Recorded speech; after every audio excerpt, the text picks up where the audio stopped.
Hoje pela manhã eu tinha outra ideia em mente para a aula de escola dominical. E logo depois do culto, antes, não me lembro, eu achei esse estudo aqui e perguntei a Aurélio se poderia trocar, falando sobre a questão do dia do Senhor. E aí eu resolvi fazer o seguinte: eu vou manter a pregação que tinha em mente para a igreja, em Lamentações, capítulo 3, versículo 21. Mas aqui eu vou falar no texto que falaria na escola dominical, que é um assunto extremamente importante. Fala sobre a nossa cosmovisão, como a gente deve enxergar as coisas do mundo ao nosso redor. E apesar de ser um assunto sistemático, eu queria fazer de uma maneira bem bíblica, bem expositiva. E vamos então pedir a orientação de Deus para isso. Se você puder então abrir a palavra de Deus em Colossenses, capítulo 1,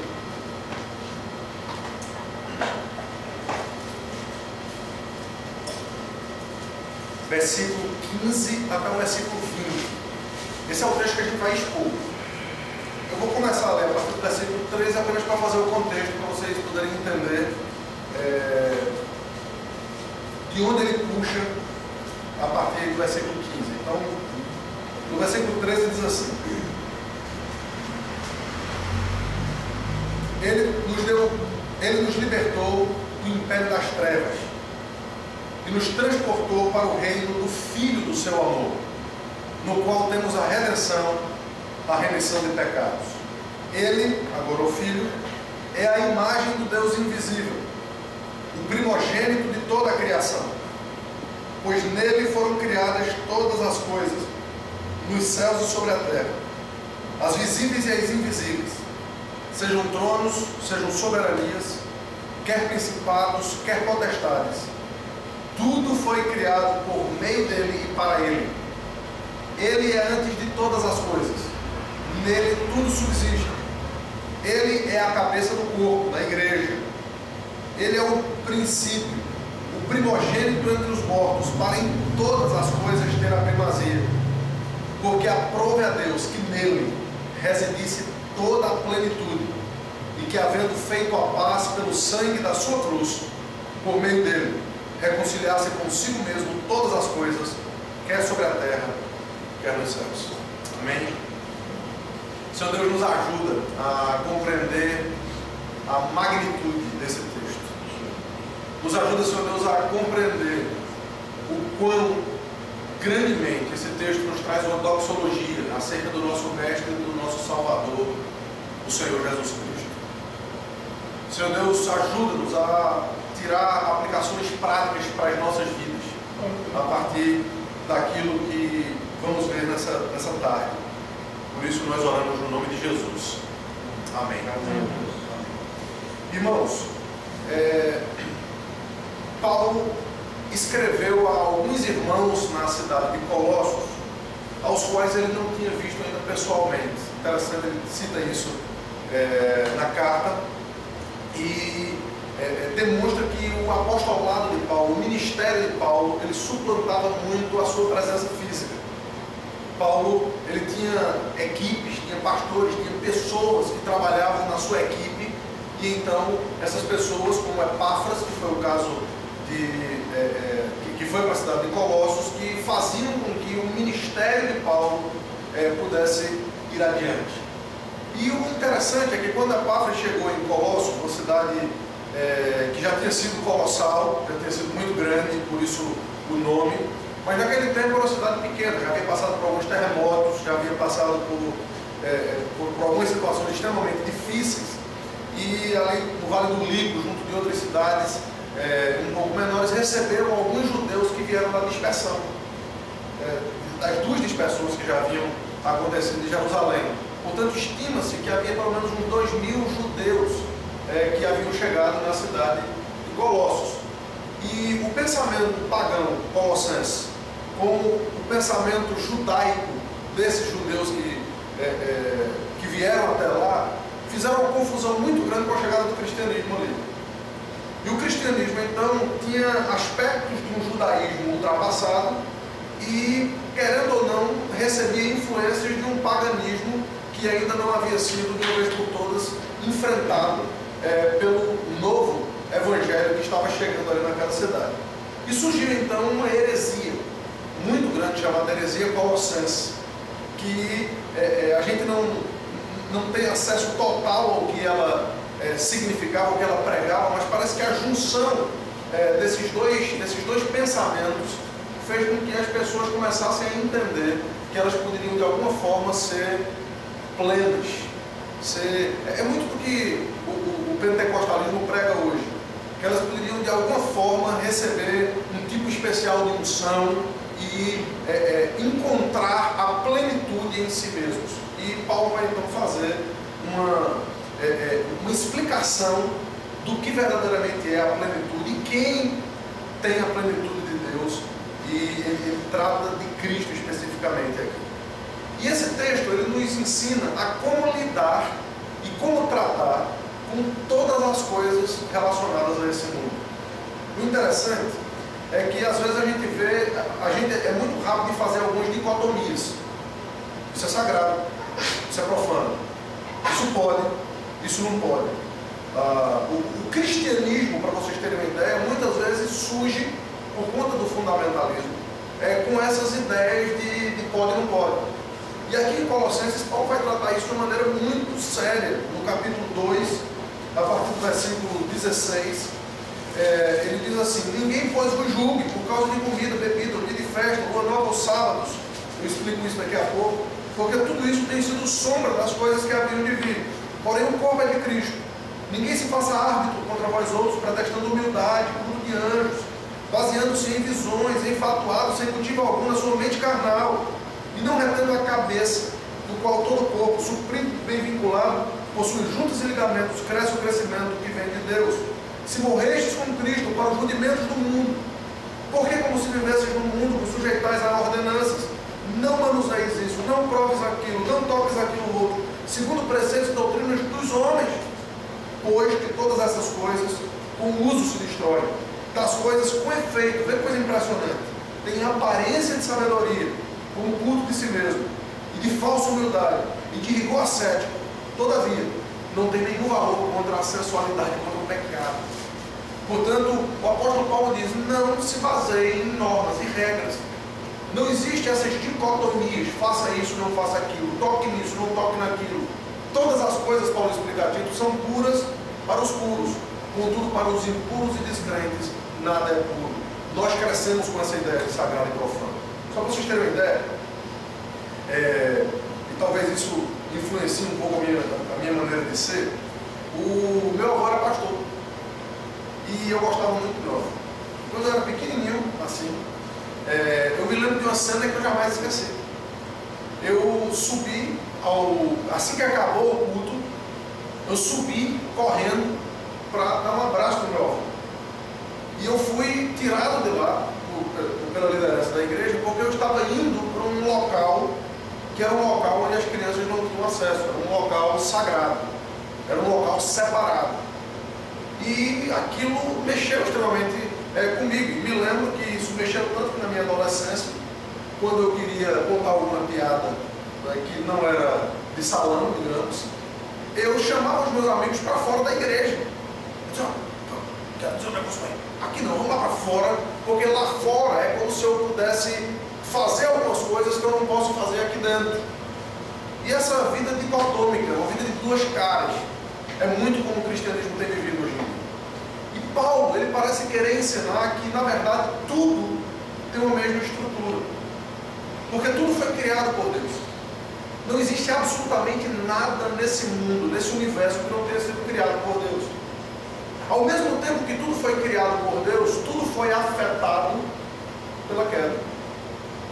Todas as coisas que foram criadas por Deus, e a gente pode trazer alguns exemplos aqui, foram afetadas pela queda. Portanto, se tudo é puro para os puros, nada é puro para os impuros.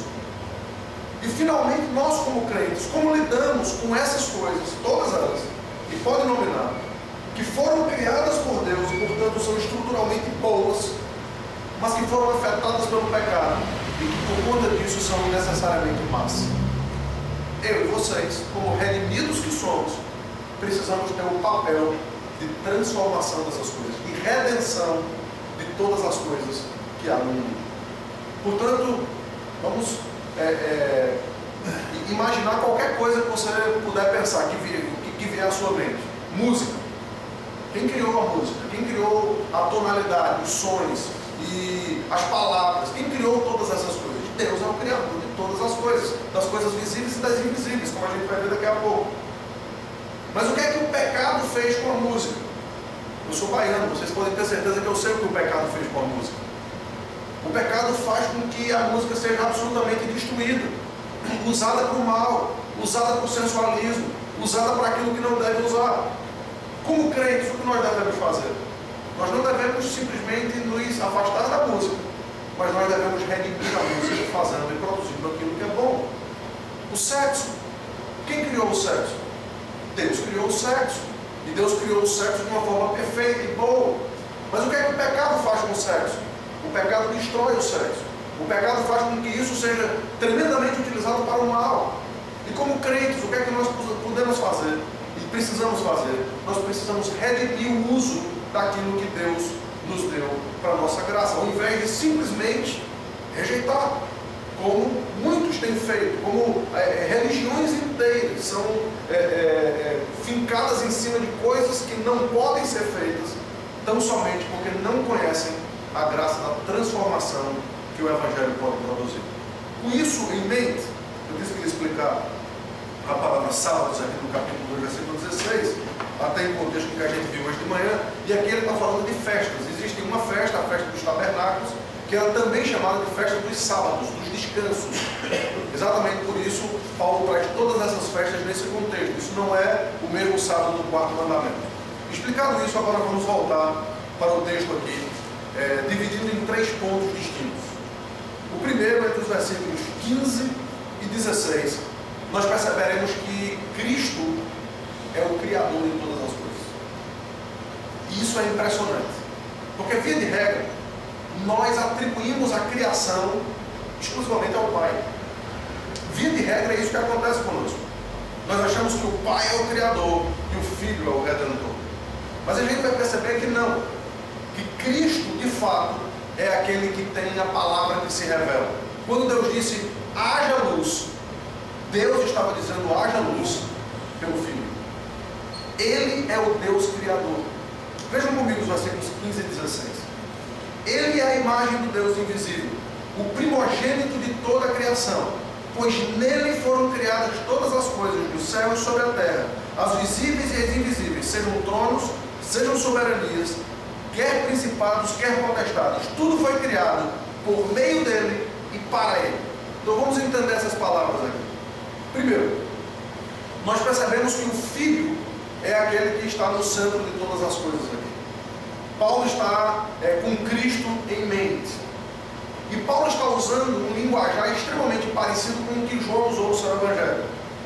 Quando você vai para Gênesis capítulo 1, você tem uma informação impressionante logo no início.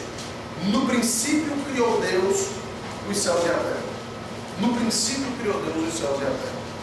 João aplica essa imagem no início do seu Evangelho. João capítulo 1, versículo 1, começa dizendo, no princípio, a mesma palavra que ele traz da Septuaginta para aqui para o seu Evangelho. No princípio era o Logos, a palavra, o verbo. Perceba que ele está usando isso aqui para descrever exatamente o ato criativo, o ato que aconteceu no princípio. No princípio era a palavra, era o verbo, era o Logos. E o verbo estava com Deus, e o verbo era Deus.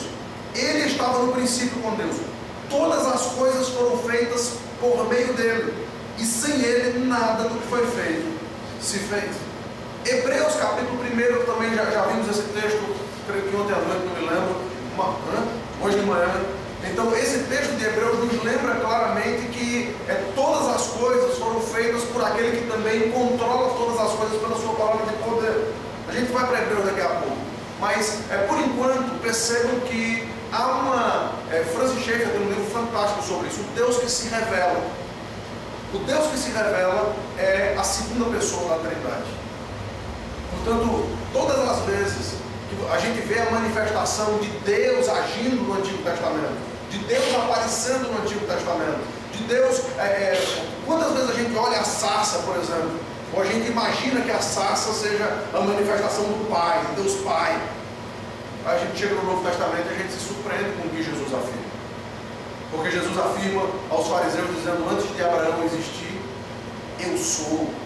Utilizando-se exatamente a mesma expressão, dizendo, eu sou Jeová, eu sou o Todo-Poderoso, eu sou aquele que o Velho Testamento aponta, eu sou aquele que estou desde o princípio. E nós então percebemos que o centro da criação de todas as coisas é aquele de onde a imagem e semelhança apareceram.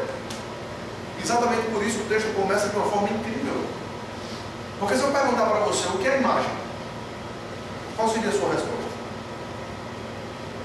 A imagem é alguma coisa que a gente pode ver. Não é verdade? A imagem é algo que a gente pode perceber com os nossos próprios olhos. Mas esse texto afirma que Cristo, impressionantemente, é a imagem de algo que não se vê. Veja aí, versículo 15. Ele é a imagem do Deus invisível. Duas palavras que não parecem ser bem colocadas em conjunto. Imagem e invisível.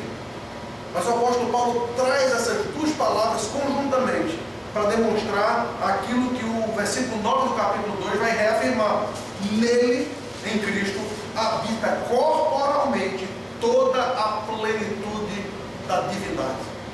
Impressionantemente, o apóstolo Paulo traz essa beleza para demonstrar que em Cristo nós podemos ver Deus, o Deus invisível. Por isso que muitas vezes ele disse para os seus discípulos e para os fariseus e para as multidões: se vocês querem ver o Pai, olhem para mim. Se vocês querem ouvir o Pai, me escutem. Se vocês querem entender o Pai, me compreendam. Eu e o Pai somos um. Essa imagem, então, precisava ser lembrada para aquilo que Paulo diria em seguida. E dessa forma, então, ele se coloca como aquele que criou todas as coisas, aquele que por quem todas as coisas foram criadas e aquele que em quem todas as coisas foram criadas. E Paulo repete isso na doxologia lá de Romanos capítulo 11, né, demonstrando que porque dele, por meio dele e para ele são todas as coisas, aí depois agora eternamente. Amém. Então nesse sentido, essa imagem nos traz de volta também para a própria criação. Porque quem somos nós? Nós somos seres criados à imagem de Deus. Esse texto nos lembra que nós somos seres criados à imagem daquele que era antes de toda a criação. Quando Deus, no caso Cristo, fez o homem e depois fez a mulher, ele estava se vendo, por isso que ele é chamado de segundo Adão. Mas quando o apóstolo fala do termo segundo Adão, ele demonstra que o segundo Adão, em tempo, em cronos, ele na verdade é muito anterior ao primeiro Adão. Porque foi ele quem o fez, foi ele quem o criou, foi ele quem o desenhou, e o desenhou de acordo com a sua própria imagem, de acordo com aquilo que ele já havia estabelecido desde antes da fundação do mundo, para que ele se parecesse, para que ele fosse. Portanto, de uma forma impressionante, esse texto nos mostra isso. Não há absolutamente nada nesse mundo que não tenha sido criado por Jesus. E que tipo de coisas foram criadas por Jesus? Nós vemos aí no versículo 16. Todas as coisas. Nele foram criadas todas as coisas. Aonde? Nos céus. E aqui há uma referência a todo o universo. No princípio criou Deus os céus e a terra. E aí ele passa a descrever como foi a criação da terra. E quem quiser saber como foi, pelo menos alguma coisa em relação aos céus, escute Adalto Lourenço. Mas o fato é que os céus foram criados por Deus. Não apenas os céus como o universo, mas os céus no seu aspecto angelical. Tudo aquilo que foi criado espiritualmente também. Tudo aquilo que os nossos olhos não podem ver. Tudo isso foi criado pela palavra de Deus. Nele foram criadas todas as coisas, nos céus e sobre a terra, as visíveis e as invisíveis. A gente, via de regra, pensa naquilo que a gente pode ver. Mas Deus criou tudo aquilo, Cristo criou tudo aquilo que nós não podemos ver, inclusive os demônios, inclusive Satanás, inclusive todas as hostes, veja aí, sejam tronos, sejam soberanias, quer principados, quer potestades, tudo foi criado por meio dele e para ele. 1 milímetro desse universo não deixou de ter sido criado por Deus. Tudo é dele. Tudo é dele. Isso nos mostra que ele não perde o controle, ele não perde o domínio. Isso nos mostra, quando a Bíblia diz que o mundo jaz no maligno, demonstra claramente que haverá um dia em que tudo isso será reconquistado. A gente vai ver daqui a pouco, no terceiro ponto, a reconquista de todas as coisas. Mas a primeira coisa que nos é informado aqui é que há um aspecto criacional para todas as coisas que foram criadas. Portanto, a gente precisa deixar de lado essa ideia de achar que há coisas que são profanas e há coisas que são sagradas. Nós precisamos entender que isso também não pode se firmar como uma liberação, porque nós temos um parâmetro absoluto para seguir. E esse parâmetro é o único que vai colocar limites na nossa atuação. Isso aqui nos lembra mais uma vez aquilo que foi estabelecido desde a criação. O que é que nós podemos fazer? Nós podemos fazer tudo aquilo que a palavra de Deus não nos proíbe. Não foi isso que Deus disse a Adão? Adão, fiz um jardim para você. De toda árvore do jardim comerás livremente. É tudo seu, aproveite. Seja feliz. Seja feliz e trabalhe, meu filho. Desenvolva. Agora, tem uma árvore. Eu não preciso dar muita explicação para você sobre essa árvore. Eu só preciso lhe dizer uma coisa. Essa árvore aqui é de um conhecimento que eu não quero que você tenha. Como assim, Deus? O Senhor está me escondendo conhecimento? Bom, esse conhecimento não é bom para você. Esse conhecimento, deixa comigo, é o conhecimento do bem e do mal. No dia que você comer, você vai sofrer as consequências disso. Você vai preferir não ter tido esse conhecimento. Percebo que isso nos ajuda também a entender que há coisas que a gente não precisa conhecer. E quando a gente conhece, a gente se arrepende muitas vezes, principalmente quando a gente é crente. Isso serve para os jovens, né? Há coisas que a gente não precisa conhecer. Há coisas que a gente tem um momento certo de conhecer. Pois bem, em primeiro lugar, Cristo é o Criador de todas as coisas. Mas em segundo lugar, Ele não é apenas o Criador de todas as coisas, mas Ele é o sustentador de todas as coisas. E nesse ponto da sustentação, eu quero falar um pouco sobre a queda. Mas o versículo 17 é o que nos ensina sobre isso. Ele é antes de todas as coisas e nele tudo subsiste. Isso é impressionante, porque de fato Deus criou todas as coisas, mas não apenas isso, Ele controla cada coisa. É impressionante. Tem um texto que diz assim, que Deus sabe cada folha da árvore que cai, que Deus conhece cada pardal que existe nesse mundo, que Deus sabe contados quantos cabelos nós temos na nossa cabeça. Nesse caso o pastor Charles facilita as coisas, né? Mas o fato é que há alguns conhecimentos que nós não sabemos para quê. Veja, para que Deus sabe que aquela folha está caindo ali agora? Para que Deus sabe quantos cabelos eu tenho na minha cabeça? Eu não sei para que Deus sabe disso. Eu não sei por que Ele tem esse conhecimento. E nem sei que bem faz esse conhecimento para Ele. Mas eu sei de uma coisa, Ele sabe. Porque Ele controla todas as coisas que existem nesse mundo. Os grandes acontecimentos desse mundo e os pequenos, aqueles que para nós são tão banais, tão triviais, tão nada a ver. Ele controla, nele tudo subsiste. Vai, eu disse que a gente ia para Hebreus, vamos para Hebreus capítulo 1. O Deus Criador, Emanuel, sustentador, Salvador, glorioso, está todo aqui.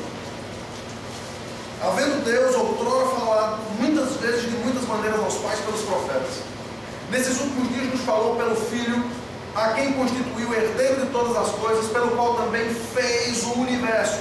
Ele, que é o resplendor da glória e a expressão exata do seu ser, sustentando todas as coisas pela palavra de poder, depois de ter feito a purificação dos pecados, assentou-se à destra da majestade nas alturas, sustentando todas as coisas pela sua palavra de poder. Nele tudo subsiste. Ele não perde o controle de nada, absolutamente nada nesse mundo. A gente viu um pouco disso ontem à noite, na situação de Davi. Ele não perde o controle. Ele controla todas as coisas. E, queridos, isso é fantástico para nós, principalmente desse lado do pecado. Nós agora vivemos num mundo caído. Nós agora vivemos num mundo que sofreu, que foi abalado pela consequência terrível do pecado, que é odioso diante de Deus. E todos nós, como filhos de Adão, somos pecadores. Daqui a pouco a gente fala sobre redenção. Mas agora vamos entender um pouquinho que nem mesmo na queda, nem mesmo no pecado, Deus perde o controle de todas as coisas. Mas, uma coisa é certa: por conta do pecado, Deus disse a Adão: a terra, o cosmos é maldito por tua causa. Todas as coisas agora, mesmo tendo sido criadas por Deus e tendo a estrutura boa criacional, são agora afetadas pelo pecado. E por isso a gente não pode, de um lado, considerar mais todas as coisas, mas a gente também não pode ter algumas coisas que a gente considere boas em si mesmas. Perceba, agressividade. Agressividade é uma coisa ruim. Culto é uma coisa boa. Duas coisas distintas, das quais a gente acha que a gente pode dizer uma é coisa boa, a outra é coisa ruim. Vamos parar para pensar? Agressividade é coisa ruim aos nossos olhos. Porque quem criou a agressividade? Deus criou a agressividade. Como a agressividade tem sido utilizada nos nossos dias? A agressividade tem sido usada para o mal. A agressividade tem sido utilizada para o pecado, para influenciar o pecado. E por isso há tanta violência nesse mundo. Coisa que não glorifica a Deus. Entretanto, o pecado entrou no mundo pela falta da agressividade. O pecado entrou no mundo porque Adão, ele não foi homem suficientemente agressivo para dizer àquela serpente: agora é comigo. Ele não foi agressivo o suficiente para assumir a responsabilidade que Deus havia dado para ele, de manter e de guardar e de proteger, não apenas a sua esposa, como proteger toda a criação. E por isso o pecado entrou no mundo. Perceba, nós homens, nós crentes, precisamos compreender que a agressividade foi criada por Deus e ela é danificada pelo pecado. E nós precisamos voltar a ser agressivos redimidamente. Redimir até mesmo uma coisa terrível como a agressividade para o uso do bem. Nos nossos negócios, nós podemos ser agressivos sem ser pecadores. Na nossa evangelização, nós podemos ser agressivos sem pecar. Entendam que tudo que foi criado por Deus, ainda que o mundo coloque uma estampa de errado, nós sabemos que pode ser redimido pela graça de Deus. Agora, culto também foi criado por Deus. Agora, se você parar para pensar, ele foi extremamente danificado pelo pecado. A história de Caim nos mostra isso. A história de Finéias e Hafne mostra isso. A história de Nadab e Abiú mostra isso. De Acã mostra isso. A história dos nossos dias, ao nosso redor, mostra isso. E, portanto, nós não precisamos compreender que a religião, que o culto, que o pastor, que essas coisas são intrinsecamente boas em si mesmas.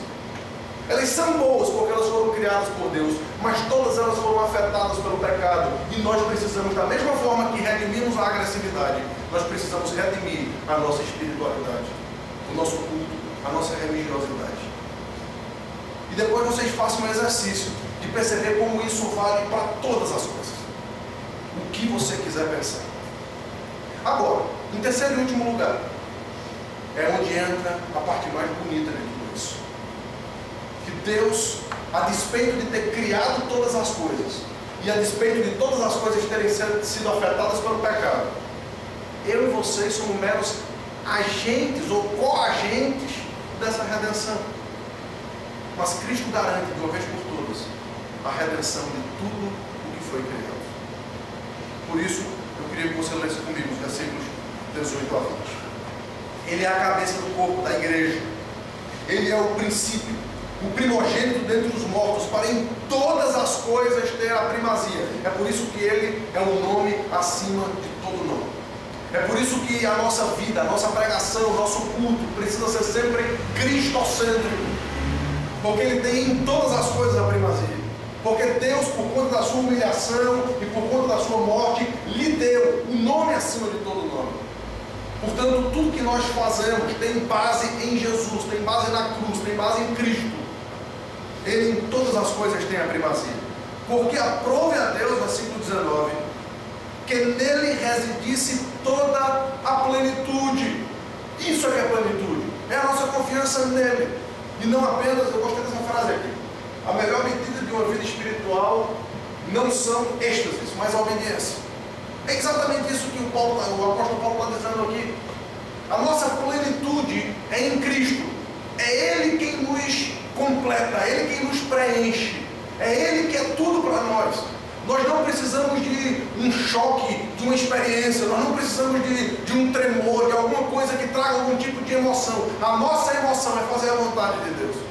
A nossa alegria é estar de acordo com os seus mandamentos. O nosso prazer é a lei de Deus. Portanto, isso é que deve fazer diferença na nossa vida. E isso faz com que nós sejamos meros coagentes nessa redenção completa por Ele. E aí eu termino com essa pergunta. Como assim? Redenção que foi completa por Ele. Eu sou crente, mas eu estou aqui ainda, me preocupando com coisas que eu acho que não deveria me preocupar na glória. Será que essa redenção já está completa? Sim. Já, mas ainda não. Já está completa porque nós já estamos assentados nos lugares celestiais em Cristo. Já está completa porque aquele que nos justificou também já nos glorificou. Já está completa porque nós não podemos enxergar aquilo que Deus consegue ver. Nós estamos numa outra esfera. Nós estamos debaixo e limitados por um cronos, por um tempo que não existe na eternidade. Todas as coisas estão descobertas e patentes diante de Deus, mas não diante de nós. Nós não podemos enxergar além do que está dentro dessa sala, muitas vezes. Mas a visão de Deus ela é ampla, ela é absoluta, ela é global. E ela é completamente atemporal. Exatamente por isso, o apóstolo Paulo vai dizer algo aqui que é impressionante. O apóstolo Paulo vai nos afirmar aqui que lá na cruz, quando Cristo morreu pelos nossos pecados, Ele não estava morrendo somente pelos nossos pecados. Calma que isso não é nenhuma heresia, não. Ele estava morrendo para salvar toda a criação que foi afetada pelo pecado.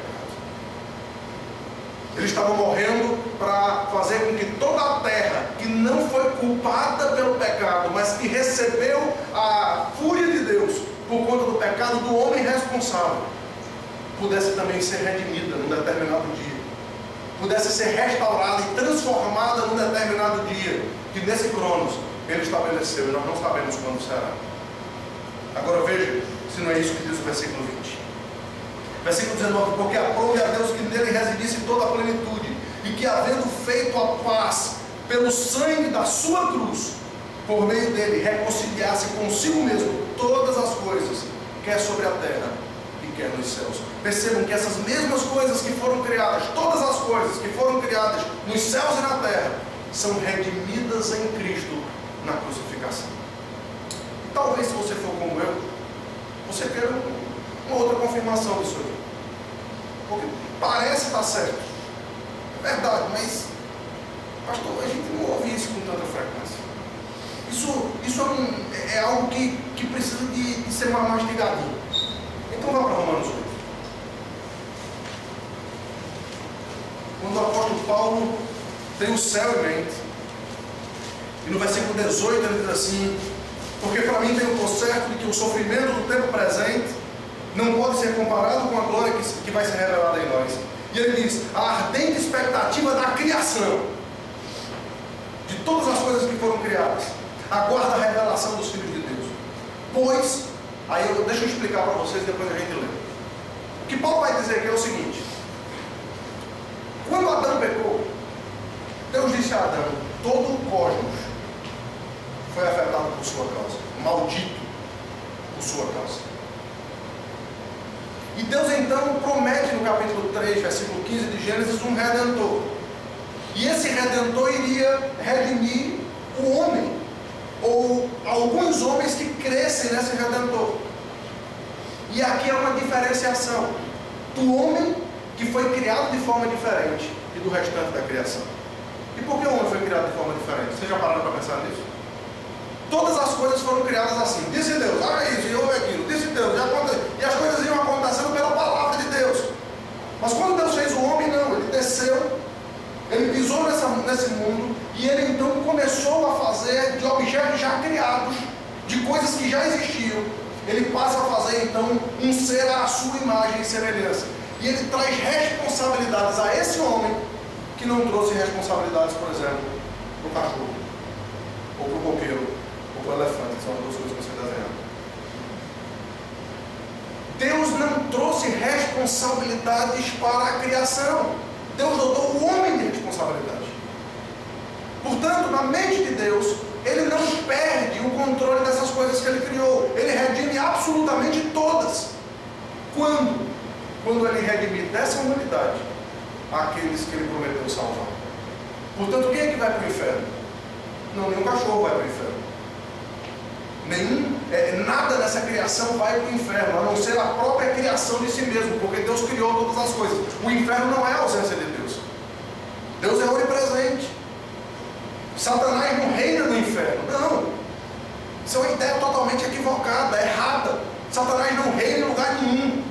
Satanás, quando for de uma vez por todas para o inferno, quando ele for jogado de uma vez por todas naquele lago de fogo e enxofre, ou seja lá o que for, ele não será o dominador de nada, mas Deus será o dominador ali. E Deus o colocará em fogo eterno, em algemas eternas, por toda a eternidade, debaixo do seu poder, da sua majestade, da sua glória. Mas todas as coisas que foram criadas ali, todas as coisas que foram feitas por Deus, serão redimidas.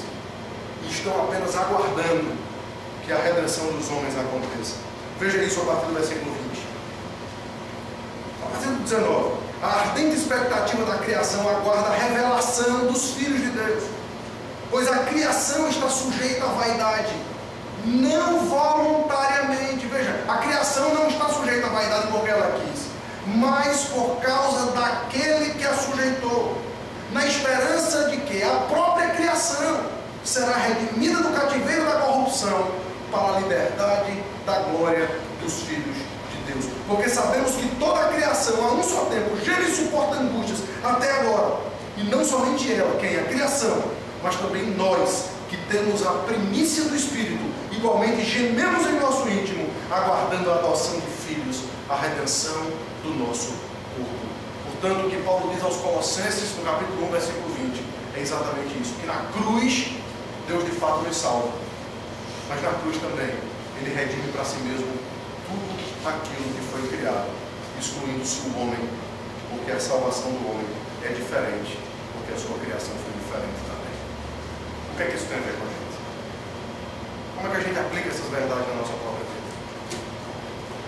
Fazendo exatamente isso que eu tenho dito desde o início dessa mensagem. Mudando a nossa visão de mundo.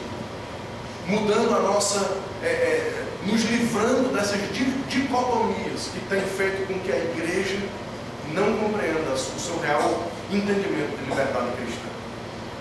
Nós somos livres, verdadeiramente livres, para exercer o domínio sobre essa criação. Mas nós precisamos ter cuidados, porque essa criação está sujeita ao pecado. Mas nós temos uma esperança e uma certeza absoluta. Toda essa criação será redimida. E eu e vocês estamos aqui para ajudar nesse processo. Eu e vocês estamos aqui para sermos os verdadeiros cuidadores desse mundo. Eu, quando vejo crentes estragando as coisas que foram criadas, quando eu vejo crentes, por exemplo, jogando um lixo na rua, é porque eles não compreendem que Deus se revela através das coisas que foram criadas. Os céus proclamam a glória de Deus. A natureza mostra que Deus é o que Ele é.